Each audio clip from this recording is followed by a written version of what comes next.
So today I have a word for the single ladies, and it's coming from Genesis chapter 2, 21 to 25. So the Lord God cast a deep sleep on the man, and while he was asleep, he took out one of his ribs and closed up its place with flesh. The Lord God then built up into a woman the rib that he had taken from the man. When he brought her to the man said, "This one at last is bone of my bones and flesh of my flesh. This one shall be called woman, for out of her man this one has been taken."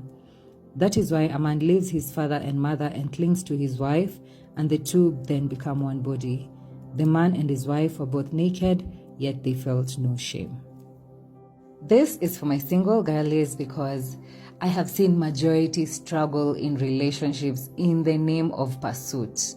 You know, you are a chick and you're out there going to propose to a man. Like I saw a video just the other day of this lady, saying that they're going to propose to this man so that she could prove that she's serious, that she could see where this relationship is going to go. She was imagining that the guy would also say no, which in the long run he did say no. And you see, that's where we go wrong, ladies. It is not in your place to go recognizing your man. Where you sit down and you're like, hey, the way that guy looked at me, the way this guy was treating me, that is not evident enough to say that that is your man. Because the order of how God wanted these marriages to be is for the man to recognize the woman. So it's the part of the man to recognize you. And most of the relationships that really work, they say that the man loves the woman more. It's not really like loving. It's the man noticing the woman first. Having interest first. And those ones are the relationships that really work. And correct me if I'm wrong, because even when here Adam woke up, after the woman had been built, what did he say? At last, this one is bone of my bone, flesh of my flesh, and they shall be called woman. Because they've been taken out of me. And that's why you see even in chapter 2, verse 18, where the Lord God said, "It is not good for man to be alone. I will make a suitable partner for him." So the Lord God formed out of the ground various wild animals and various birds of the air. And he brought them to the man to see what he could call them. Whatever the man called each of them would be its name. The man gave names to all the cattle, all the birds of the air, and all the wild animals, but none proved to be the suitable partner for the man. So God had given Adam an option to go out there and look or seek for a partner, but he didn't find any in the animals. And so when he cast him to sleep, and he took out the rib and formed the woman, and then he woke up, the first thing he said was, "At last, finally, bone of my bone, flesh of my flesh."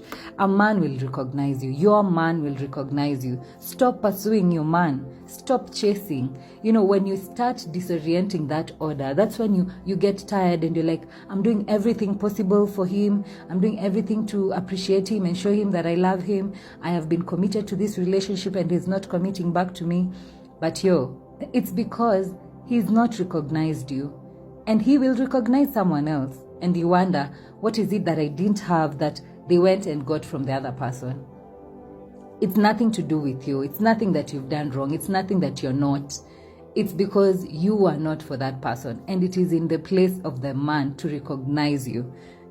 He's the one who is supposed to chase you, to pursue you, to propose to you, not the other way around. And then what does the verse 24 say? That's why a man leaves his father and mother and clings to his wife, and the two become one body. That means when a man has totally found you, like when the man recognizes you, that's why they take the initiative to leave their father and mother. They go and take you to their home and tell your parents, like, what? I found my rib.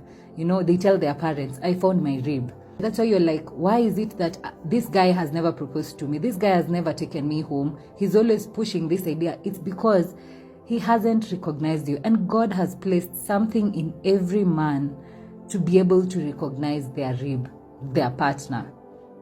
However long it takes, And when they do that, they'll want to leave their family. They'll want to leave everything behind so that they can cling to his wife, and then they become one body.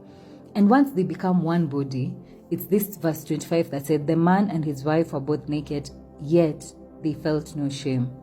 Feeling no shame means when you find your true love, when you find the one that God has actually kept for you, when the one who is finding you as a lady, they get to find you, you will find yourself being so vulnerable with each other without any judgment, without any issues for each other. Like if someone told you about their past, you're not there to look at them with a judgmental eye, because at the end of the day, your eyes are fixated on this person, on the person that God had actually set out for you. And so you will have no shame in being vulnerable, no shame in being yourselves, no shame in wanting to be out to the world, because you are genuinely in that relationship.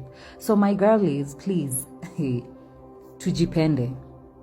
Just be you, do whatever you ought to do, and let the man find you. And I know many people will be like, sometimes women shoot your shot, but we know that majority of the times than not, it never ends well, because you never gave the man the chance to chase you like it's supposed to be. You know, even in the wild, you don't see the male animals being chased by the females.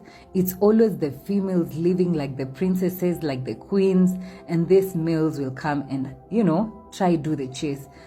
I don't know whether you've seen this bird that sits at a tree, and all these other male birds come and they dance, and she has to pick the best dancer. That's how it's supposed to be. Ladies, tuache kujitupanisha tu kwa wanaume, like, yes, take me. You're so desperate to wanting to be in a relationship, or so desperate to wanting to be in a marriage, and at the end of the day, it's just going to be in tears, because you'll be doing all the work that the man should be doing. When you take up the masculine role, then the man is left with nothing to do.